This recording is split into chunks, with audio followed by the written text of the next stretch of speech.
Well, it's that time of the week again.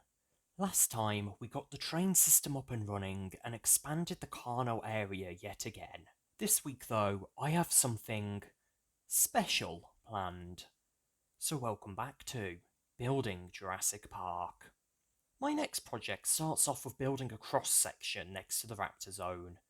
I leave in the middle room for an elevator which will go down to a corridor leading to what will be part of the aquatic dino zone. There is also room for a pathway back outside the indoor area, exiting you right next to the raptor pens. The door opposite the entrance, though, is locked by a keycard reader. You see, behind this door will be the entrance to an exclusive restaurant that only the richest of the rich can eat at. Those few VIP guests will be given a special keycard that can be used to open this door. The plan has always been to have 4 restaurants in the theme park.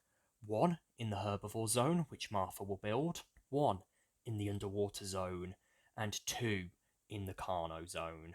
Out of the 4 restaurants, this one will be the most unique.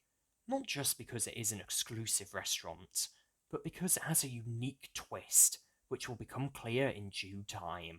Coming out of the keycard locked door, you are greeted with the lobby to the restaurant, where guests will be checked to make sure they genuinely are on the guest list. After all, this restaurant prides itself on discretion.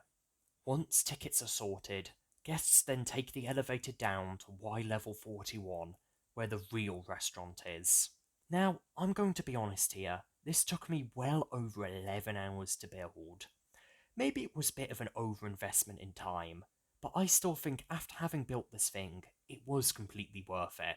The first stage of construction was mining out a sloped seating area ringing around a central pit. See if you can guess what will be in the centre and how that plays into the theme of the restaurant. After a few hours of building, I realised this was taking forever, so I ran back to the base and grabbed one of my favourite utility blocks, the Buildcraft Quarry. Leaving that to run overnight, I came back on just a few times to move its position. After many hours later of building, I managed to finish the walls and the roof. Time to start on the marble floor and the seating areas. This had already taken so long that I had extended the storage system over to the area, just so that I didn't have to run back to the laboratory to get more resources. This was also by far my biggest build on the park yet, with it requiring so many hours and thousands of blocks to build, and it wasn't even the maximum size I wanted it to be. Originally, I wanted the roof to be far taller, but eventually found out that if I built it as high as I wanted to, it would pop out of the ground above. After the marble floors were done, it was time to build the pit in the middle, and also time for me to reveal the point of the restaurant, a dinosaur fight club. These high-paying visitors can come and bet on which dinosaurs they think will win the fight. The winners live to fight another day, and the losers, well, the losers get turned into that night's dinner. Down in the pit, we have 2 side chambers, one on each side with totally normal walls that seal them up. I still need to build all of the administration chambers and room for the winning dinos to be stored, and of course, the kitchens. But that's something I will do next week. For now, I put down some dinosaurs which will battle it out at the end of this week's episode, but which dinos they are, I'll leave it as a surprise. I also built this little control room where you can open the doors and lower the middle wall from. With all that sorted, I headed back to the indoor Carno area and began to place down paddock signs for each of the dinos. I'm planning to place skeletons or something more here at some point, but I'll leave that to Martha to make. Meanwhile I was over there, I thought, you know what, I might as well make another dinosaur pen. This time with an ice theme. To get said ice, I headed back on over to the mountain and started to shovel up snow, which I then turned into snow blocks, compressed into ice and then into packed ice. With the ice, I then built this admittedly rather small pen, but I think it came out great. For the dinosaurs inside of it, I made 2 Enos. Now, yeah, this isn't exactly their preferred habitat, but they are the closest to the saber-tooth this mod has. These also happen to be the first dinos I have made that use the cultivator instead of the incubator. One quick train journey later, and it's time to place down the Enos in their new habitat. And they are possibly the cutest baby dinos yet. While I was building the Fight Club, I realised it would be useful if I had a little friend to help out. So after a bit of processing high-level materials, I ended up with everything I needed to build a little Robbit. Apart from just being a super cute little robot, it is also a moving anvil, chest, furnace, and a crafting grid. The best part is that it's technically unkillable, since if it gets taken down, it just teleports back to its charge pad, which acts as its home. At this point, my project of a restaurant had grown the attention of Martha, who I hadn't told about it as I wanted it to be a surprise, but she had noticed a large amount of our resources had disappeared, so it was finally time to show her what I had done, and Martha had a surprise for me too. We're going straight to the factory. What have you done to Kevin? Kevin? Terry, you mean? Terry. Yeah. Remember the names of your pets? The name was Kevin? Oh, it's Robin. Yep. Why is it not called Robin? Because they're... Right, Martha, come here. I'm gonna have to break the news to you. They were never called Robin. They were always called Robbit. Robin is a name you made up for it. No. Do you remember when we played Halo when you called all the warthogs Rory? Yeah. It's the same thing. No, it was always Robin. You're lying is what's happening. I'll see if I can change its name. But yeah, come through here. Little bit of radiation. I've seen this, I got stuck on it. It's quite cool. Come with me. I'm going to take you to the next thing. Time for the train. To be honest, Martha, I think you've broken it. Oh. I don't know how you've done it. It's been working perfectly, and then the second you touch it... It's like anything tech, as soon as I... No, just get off the track. There we go. Hop in the seat. You in? Yep. Let's go. Oh yeah, if this hits a mob, it will blow up, by the way. Oh, right. Also, I died about 6 times trying to fix your miner the other day. Yeah, it's gone into some really weird tunnels. Yeah, I was trying to fix the ground, but it kept going. Don't open the map. Don't click J. Oh my god, I didn't realise it looked like that. Have you made a swastika? Oh my god, no. It's just very cool looking. Right. I slowed it down. Hop out. I'll turn that off. Enjoying the screaming that I'm hearing. Okay. So, obviously there's this pen with its cave. Fucking hell, they're very... Yeah, I know. I'm going to find a way to separate them. And then, through here is our newest pen. Where's the other one gone? There was 2 of them. There's now just half of one. Yeah, I'm assuming the other one drowned. These mobs really do love their water. It could be hidden against the wall, but who knows. Right, it's time to show you the thing that I spent over 11 hours on. I also got signs. Ooh. Welcome. So, before you do anything, this pathway here and down here, this pathway here will be an exit to the water zone. Okay. This will be an elevator down to the underwater walkway through the water zone. Okay. Through here, this will be a locked door that you need a level 5 keycard, so you need a VIP keycard to get into.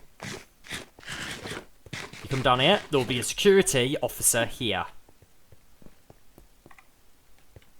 Come into the elevator.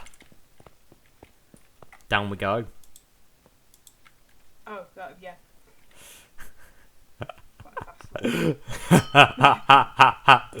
Have a look. Oh, for fuck's sake. How Welcome.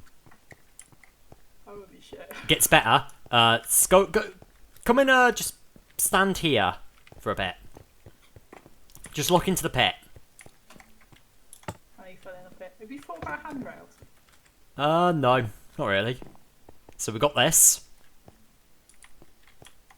This is to separate the dinos. I've either lagged or that's stopped. It has That's stopped.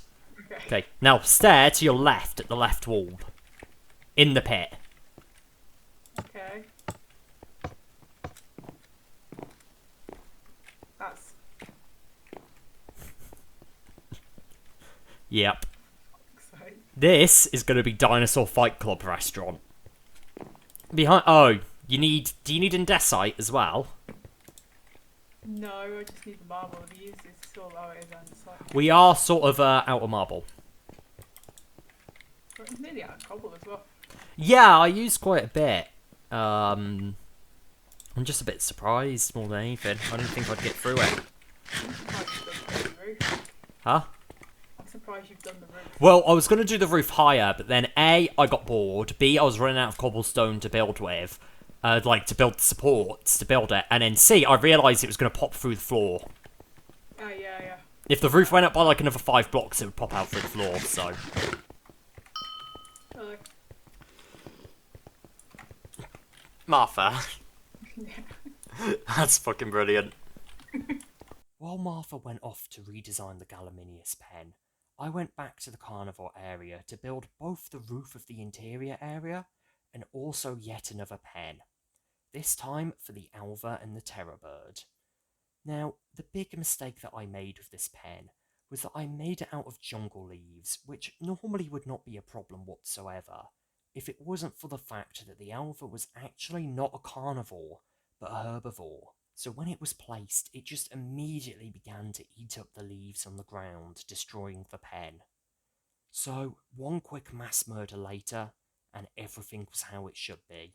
After the pen was built, I finally had to accept I had used up the vast majority of our resources these past few weeks, and that our usage rate of resources was far surpassing our production rate. To fix this, it was now time to go over the top of the digital miner from the mechanism mod.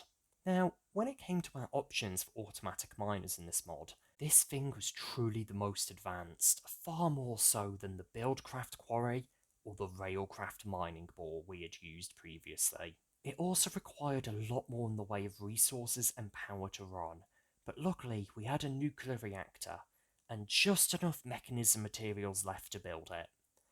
It did take a bit of time to set up properly, since if the right settings aren't used, the miner will just destroy everything in a large radius. Initially, I set it up wrong, but luckily I realised immediately, and a quick fix later, the miner went to work gathering us a bunch of ore and marble at an unmatched rate. Martha will be very happy with that iron production. While that was left to run, I completed working on the outdoor walkway of the Carno Zone, even having the staircase up built. At some point, I'm gonna have to add some tiny shops and a few fast food stalls along with it. But you know what? I think it's just about time we go to the Fight Club and have its grand opening battle. Welcome to the first Dinosaur Fight Club battle. In the first corner, we have 5 Velociraptors, and in the second corner, we have 5 Atrociraptors.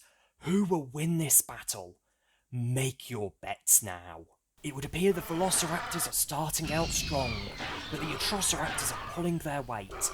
Could this be a comeback we are seeing?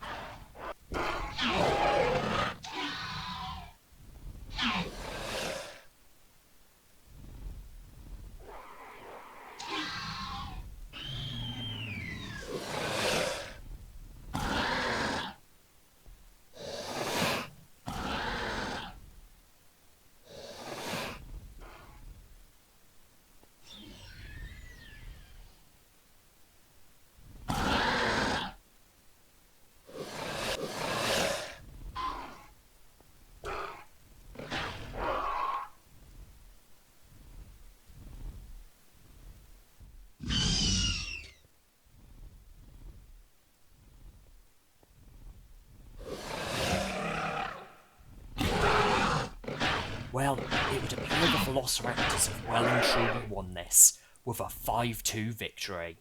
Prepare the kitchen! We are eating Atrociraptors tonight. And with that, it is time that we leave this week's episode.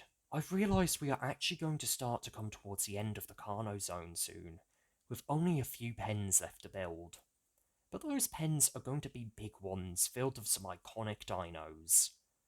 So join us next time on Building Jurassic Park.